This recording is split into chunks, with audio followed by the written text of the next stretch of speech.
Once upon a time, in the heart of a very dense forest, where the trees were tall and the shadows made horrific shapes, there was a road. This road was not like the ones you see every day. It was quiet and spooky, and not many people went there. It was almost like a secret place.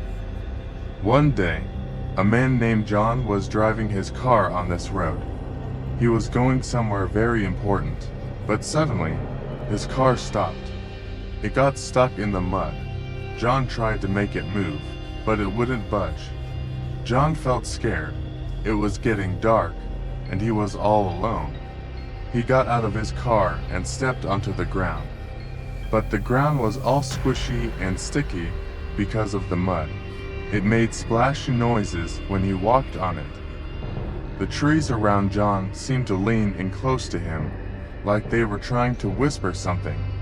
Their branches looked like long fingers reaching out to him. John started shivering.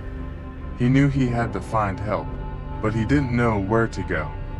So, John started walking through the forest. Each step he took made a squelching sound in the mud.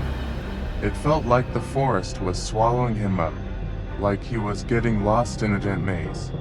After walking for what seemed like forever, John saw something ahead. It was an old cabin nestled among the trees. He felt relieved. Maybe someone lived there who could help him. John walked up to the cabin and knocked on the door, but no one answered. It was quiet, except for the sound of the wind rustling through the trees. John felt a sinking feeling in his stomach. What if no one was home? Just as John was about to turn away, he heard something behind him. He turned around and saw them. Ghosts.